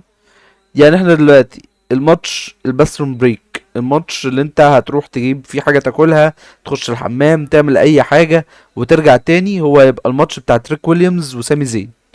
مين بقى؟ انا بالنسبة لي، وانا كل اسف وكل اسف ان اقول اقول لك على حاجة حد، زي اقول لك كده. على مين، او استنى اقول لك انا اه. فين بالور وميستيريو. لا، ريا ريبلي وجيت كارجل. انا كنت اروح هناك برضو. انا كنت اروح هو هناك. هيبقى ماتش الباثروم بريك، الماتش اللي محدش متوقع انه يبقى ماتش جامد، وهو فعلا هيبقى مش ماتش جامد. وهيبقى ماتش يعني ايه، يعني لا ممكن يكون ماتش احلى حلو. حاجه فيه انه خلص يعني. وطبعا انه يبقى ممكن خلص يكون بان ماتش ريا حلو. ريبلي هي اللي كسبت. هو مفيش حاجه اسمها ان ريا ما تكسبش. ماشي، ده الماتش الباثروم بريك. هنا الماتش قلنا النايت يعني ستيلر معلش. بقى، دي انت قلت حاجه. الماتش النايت الحاجه ستيلر. التانيه، انا بالنسبه لي الماتش النايت ستيلر هيبقى الفرقه اللادر بقى الست ماتش. دول كلهم. اللادر ماتش. وانا ده من وجهة ماتش انا نظري شايفه هيبقى جامد قوي حقيقي، قوي قوي حقيقي ده هيبقى ماتش نايت ستيلر. جدا. وعلى ما اعتقد كل ماتشات اللادرز اللي كانت في ريسل مانيا كانت نايت ستيلر كده كده. لا وهو مش عشان كده خالص، الناس اللي جامده، موجوده ما الماتشات هنا بتبقى جامده. جامده ايوه جدا. بيعرفوا يعملوا ماتشات جامده معلش يا فيها. عم روسف انا اسف. عمنا. الخمسه دول عمنا. لا مؤاخذه يا عم ريكس. الخمسه اللي دول تحت كده جامدين، وروسف عمنا. طبعا جامد. بس هو اه محطوط يا عيني مع ناس بتطير. طب ماشي، هو ده على دبابه فكره، قاعده على وان الارض. وان وان مع الاختيار للناس دي كلها، احنا قررنا ان ده اللي هيبقى نايت ستيلر عشان الناس دي، يعني عشان الناس الناس دي دي. تقيله. وقويه وبيعملوا شغل وهيعلوا على ماشي. بعض جامد قوي. فانا شايف ان ده الماتش هيبقى ماتش اعلى بكتير من اللي محطوط ده. الماتش المحبط اللي الكل متوقع انه هيبقى ماتش قوي، بس للأسف هو هيوقع التوقعات دي كلها على الأرض. والله انا خايف ان هو يكون بالور وميستيريو. ده توقعك؟ انا عندي اتنين. اصل انا عندي توقع. لا قول لي واحد، انا كل ما اقول لك على حاجه تقول لي انا عندي اتنين. انا عندي اتنين لاني انا بقى انا عندي عندي كل توقع حاجه فيها وهقوله. مني اتنين. انا عندي انا توقع بقى عندي وهقوله. انا عندي بقى ثواني، انا استنى عندي بس. بقى عندي توقعات كتير غيرتي بسبب اللي انا عارف ان ماشي. السيناريوهات بتاعت الشركه الجميله دي. وعشان كده احنا بنخبط واحده. انت قول بتخبط طيب. واحده، جت او ما جاتش. انا قول. بالنسبه لي الماتش اللي هيبقى مخيب للامال هو الماتش بتاع بروك ليزنر واوبا فيمي. فكش. الماتش بتاع بروك ليزنر واوبا فيمي هيبقى الماتش المخيب للامال، اللي كلنا متوقعين انه هيبقى ماتش قوي، بس الماتش ده هيطلع مش قد التوقعات بتاعته نهائي. هو بص على فكره، هي بالفكره المينتاليتي او بفكره المنطق عامه، مم. هي اول ماتش دايما لما بيبقى قوي قوي عليه سبوت عالي بيبقى دايما بنسبه كبيره مش بالتوقعات، لانك انت بقى بتشوف بقى الناس بتطير ومش عارف، انت بيبقى في دماغك حاجات كده قويه. ماشي، فبنسبه بس انت كبيره بتاخد ممكن كل يكون ماتش كلامك صح بماتشه. على فكره، بنسبه اكبر من 50 و60 كمان في المية، فممكن يكون كلامك مظبوط. مم. بس انا حاسه لو هيبقى مش متوقعات هيبقى من بروك ليزنر للاسف، حاسه كده. انا مش قصدي ان انا لما اقول حاجه زي كده والماتش ده اقول على ان فكره هي مش تبقى هيبقى بسبب طويل، مين. والماتش مش هيبقى طويل. ايا كان الماتش بقى. ده مش هيبقى طويل. انا عندي ماتش قصير بس اداني كل حاجه احسن ما يبقى ماتش طويل، ويعني كان ناقصه حاجات كتير. انا بالنسبه لي الماتش بتاع اوبا فيمي وبروك ليزنر هو ماتش الناس كلها متوقعه انه هيبقى جامد قوي وهيبقى قوي واتنين بيستس ومونسترز وبتاع. فانا شايف ان ده هيبقى ماتش مش هيجيب توقعاته. هي الفكره في الاحباط ان هو مش هيجيب توقعاته، هيبقى اقل من المتوقع. فلما يبقى ماتش توقعه عالي قوي كده، الاتنين مصارعين دول يقدروا يجيبوا التوقع ده ويعلوا عليه. بس انا من وجهة نظري شايف ان لا، هم هيبقوا اقل من التوقعات. فاهم قصدي؟ فانا توقعي وبفيمي بروك ليزنر هو ده الماتش المحبط. انت بقى توقعك ايه الماتش المحبط؟ بالور وميستيريو. قولا واحدا الديمن هو اللي عندك. هيبقى ماتش حاسه ان محبط. هو هيبقى غير التوقعات، مش هيبقى هو هيبقى اللي انت فرحان بيه قوي. هو حد بس متوقع ان هو هيبقى قوي؟ انت فرحان بالديمن بان الديمن ظهر. بس انا بس برضه يعني في بتكلم الاول ان وفي هي الاخر تكمل هو فين بالر ميستيريو. ودومينيك ميستيريو، يعني ما انت فاهم ازاي. هو ده اللي هيبقى ممل بالنسبه لي، انا كنت عايز حد مم. اتقل من كده. يعني انا لولا مثلا انا كنت عايز اضرب واحده تانية خالص بس قلت خلاص بلاش. انا انت هتروح لفيل وجو؟ لا اوعى. اه والله انا كنت اروح اوعى. اقول لك ده هيبقى ممل. اوعى. وبعد هو ماشي ما قلت يبقى بلاش، ممل، قلت بس بلاش بقى، مش دلوقتي، مش مش دلوقتي. مش لازم نتضرب دلوقتي، يعني انت فاهم ازاي، مع اني رحت في نتقل واحده شويه، نتقل شويه انا في المجال انا وبعد أنا كده رحت نشوف في واحده دلوقتي. فيها ضرب بتاعت اوبا فيمي وبروك ليزنر، ما دي فيها ضرب. انت معترض معايا عليها. احنا كده قلنا الثلاث ماتشات بتوعنا، قلنا الثلاث توقعات بتوعنا. متوقع انهي نايت هتبقى اقوى كفول نايت بقى، كباكج كامله؟ فول نايت. النايت الاولى ولا التانية؟ قول انت الاول. التانية طبعا. التانية طبعا. انا بالنسبه لي التانية طبعا. يعني ماشي، هي الاولى فيها ماتشات. انا بالنسبه لي معلش انا اسف للسيدات، بس هي التانية طبعا عشان ثلاث السيدات ماتشات بيعملوا سيدات ماتشات مش كتير حلوه. قوي، ثلاث ماتشات اه سيدات كتير. الصراحه يعني هم ب... مش افضل حاجه. اصل الفكره ان انت عندك هناك المصارعين ثلاثة. الموجودين، انا اسف يا اه نساء، بس هم مش افضل حاجه، المصارعين انت الموجودين عندك هناك حاليا ثلاث قليلين قوي ماتشات اللي بيعرفوا يلعبوا. انت عندك هناك بامانه ثلاث يعني. ماتشات وعندك هنا ماتش واحد. طب ما كنت تخلي ماتشين وماتشين. هو احنا قلنا الباثروم بريك هناك ايه؟ انا قلت انت قلت ماتشين. التلا الفريقين الرجاله والاربع فرق السيدات، وانا قلت معاك الاربع فرق السيدات. يعني انت برضو رايك زي رايي ان النايت التانية هي اللي هتبقى النايت اه اه الاقوى في اه الاتنين نايتس. طب حقيقه. سؤال عايز اساله قبل ما مين افضل نقفل، مين ايفنت؟ قبل ما نقفل وقبل ما نعمل اي حاجه. انت عندك هنا اوبنر وهنا اوبنر، هنا مين ايفنت وهنا مين ايفنت. عيب عليك، انا عارف مين السؤال. يكسب مين؟ وجاوب انت زي ما انت عايز على فكرة ان الاتنين مع بعض كباكج، ولا كل ماتش مستقل بذاته، يعني الاوبنر والمين ايفنت الاتنين مع بعض في النايت كباكج، ولا اوبنر لاوبنر ومين ايفنت لمين ايفنت. لا هو اوبنر لاوبنر اكيد، اوبا بروك. اكيد بروك ليزنر اوبا بروك. واوبا. اوبا بروك قوي هو يعني. اكيد بروك ليزنر لاوبا، لان هم اصلا كمان الناس متحمسه جدا بس لاوبا، عايزين خلي بالك يعرفوا ماكنتاير هم وجيكوب هيعملوا ايه برضو مع مش بعض. على ماكنتاير فكرة. وفاتو برضو الاثنين اقوياء، بس هم الناس انا شايف ان هم انا وجهة نظري، ميالين قوي لاوبا، انا وعايزين يعرفوا هم هيعملوا ماشي، ايه. بس انا احنا ما بنتكلمش الناس بتحب انهي او هتشجع انهي. انا لا هم بتكلم بالنسبه لي الاقوى هو انت بروك ليزنر، طالما شايف، موجود انت لازم شايف لازم يتقل الماتش الكفه. الاحلى، انت شايف هو الماتش كده الاحلى يا كده باي. ماشي، ما انا بقول لك اهو، بروك ليزنر لازم لما يكون موجود في المباراه لازم يتقل الكفه، واوبا ماشي، كمان موجود فمتقله، فهو اكيد هو الاوبن افضل بالنسبه لي. يعني انت لا اوبنر نايت 2 اوبا فيمي وبروك نايتو ليزنر. افضل. انا بالنسبه اه لي اوبنر نايت 1 رومان كنتاير وجيكوب فاتو. طب مين ايفنت المين ايفنت آه، دي فيها كلام دي. جبتك على الرأي اللي انت مش عايز تقوله، تعالى. معلش يعني، تعالى تعالى. لكل محبين سين بانك ورومان رينز ليجند كيلر فوق. اللي هو انت معلش انا منهم اسف. على فكرة يعني، ما انت بتحب سيم بانك برضو يعني. فوق بس ليجند كيلر لازم يكون فوق. ده لو لعب، معلش انا اسف. ده لو لعب. اتمنى ان يكون كلامي غلط، بس انا شفت ناس كتير قوي اكدت عليها، فانا مش عارف ليه. يعني انا ما ماشي، اعرفش احنا يعني. هنتكلم بالاوضاع الحالية وحبكت بعيدا عن راندي، فكرة. حبكت راندي، حبكت ما دلوقتي مين مش اللي الصبح. هيتصاب؟ كودي يعني، ما كودي ما بيتصابش. فمين بالذات في ايفنت فان ايفن ده، المين انا بحب ايفنت الواد ده المين جدا. ايفنت اللي انت تختاره ان هو يبقى الاقوى انهي؟ انت اخترت الاوبنر بتاع النايت التانية، واخترت اوفرول النايت التانية اقوى. ده المين حقيقي. ايفنت هل هيبقى التانية برضو، ولا هنا هنقول لا الاولى؟ بص، تعال نقيس الاتنين، النايت الاولى والنايت التانية، الاتنين مش هيطولوا، مش هيبقوا اقوياء كتير. ده كبير وده كبير. كودي ماشي، رودز بس هو انت عندك الوحيد اللي كودي ممكن يطول رودز. سنه. انت عندك كودي اه رودز. كودي رودز هو الوحيد اللي في الثلاثه اللي يقدر يطول سنه. يعني 40 سنة تقريبا، أو مش بعيد قوي يعني. بس عنده نفس لسه، مم. يعني الماتش اللي هو عمله ورومان رينز على فكره برضه، بس الماتش ده بقاله اللي هو عمله هو كودي رودز في راس المنيا اللي يعني طول كتير، الفرق ما جاب بين جاب كودي اجلهم كبير. رودز، الفرق ما بين كودي بس رودز وراندي اورتن زي الفرق ما بين رومان رينز واسمه ايه ده وسيم بانك. هو نفس هي نفس الكلام اهو الفكرة، بالظبط. مع انت عندك هنا سنتين سين تلاتة بانك وراندي اقل اورتن مش بس. هيعرفوا يطولوا.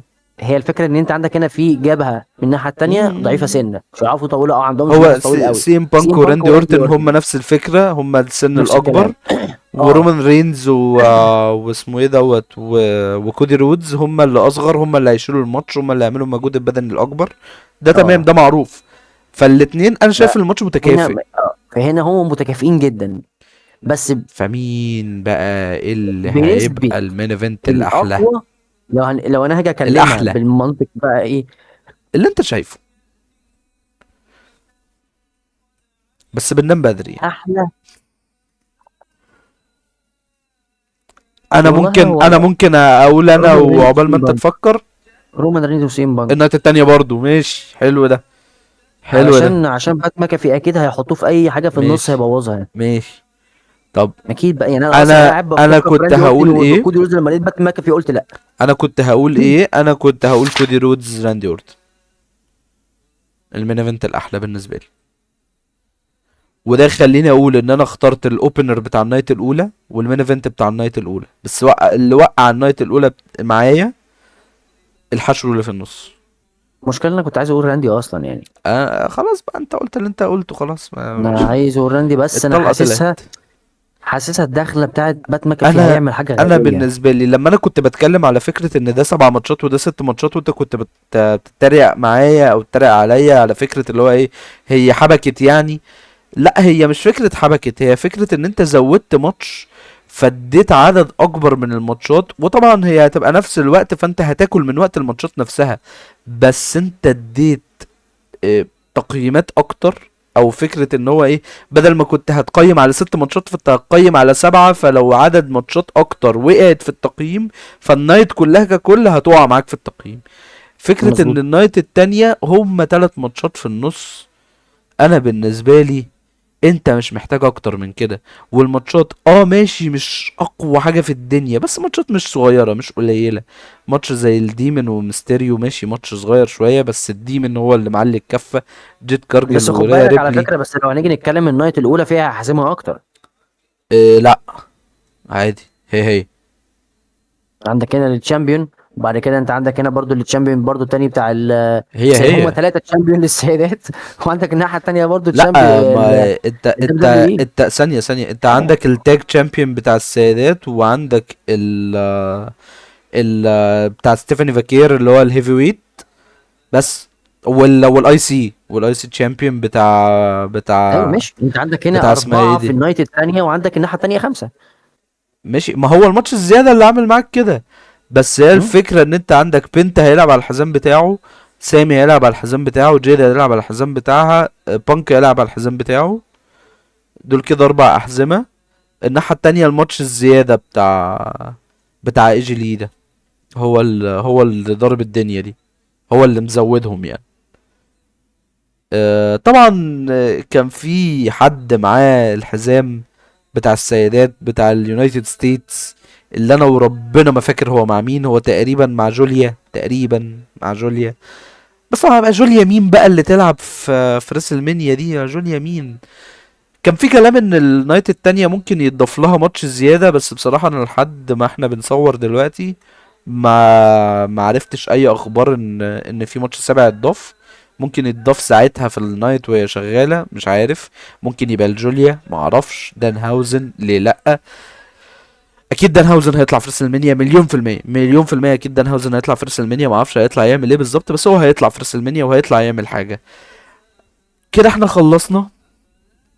كده دي النايت التانية، كده احنا خلصنا ريسلمانيا. كده احنا قلنا اللي احنا عايزين نقوله في النايت الاولى والنايت التانية. النايت التانية بالنسبة لي احسن من النايت الاولى بكتير، كترتيب ماتشات وكاصلا ماتشات محطوطة. بس للاسف انا حاسس ان النايت التانية، مع اني قلت ان هي الاحلى، مع اني قلت ان انا المتوقع لها تبقى اقوى من النايت الاولى، بس هي اللي هتبقى محبطة اكتر من النايت الاولى. لفكرة ان انت متوقع منها كتير، انت متوقع منها بزيادة، انت متوقع منها ان هي تبقى قوية قوي. فهي تبقى قوية بس مش قوي، فهتبقى اقل من توقعاتك، فانت هتتضايق. للاسف ده اللي هيحصل للاسف. النايت الاولى عشان احنا مش متوقعين منها حاجة. احنا خدنا منها ماتش المين ايفنت، وخدنا منها ماتش الافتتاحي بتاع العرض وخلاص. ودول فعلا اقوى ماتشين، ومفيش ماتش تاني قوي غير مثلا الماتش بتاع رولانس اللي هو في النص. ما اعتقدش ان في ماتش تاني بنفس القوة دي. ف يعني لو انت شايف زي ما انا شايف وزي ما عمر شايف، لو عمر دلوقتي مش موجود، فتعمل لايك، تعمل شير، تعمل سبسكرايب، تشوف الفيديوهات اللي فاتت، تشوف الفيديوهات اللي جاية في التوقعات بتاعة النايت الاولى. لو انت لسه بتتفرج على الفيديو ده وانت لسه ما شفتش ريسل منيا، او ريسل منيا لسه ما اشتغلتش، وانت عايز تشوف النايت الاولى احنا قلنا فيها ايه، هتلاقي الفيديو موجود عندي في القناة، وهتلاقيه طلع قدامك دلوقتي. ولو عايز تشوف فيديوهات تانية ليها علاقة بالمصارعة، اكتب لي تحت في التعليقات ان الفيديوهات دي حلوة، او ان انت رأيك حلو، او ان انتوا بتتكلموا كويس، او ان عايزين نشوف تاني، او شفت اللي حصل في الرو، شفت اللي حصل في سماك داون. بس كده. لايك، شير، سبسكرايب، تعمل كومنت. يعني بص، خد لفة، مش هقول لك تعمل ايه، انت عارف انت هتعمل ايه. وان شاء الله تاني عقبال ما نشوف بعض في فيديوهات تانية. سلام.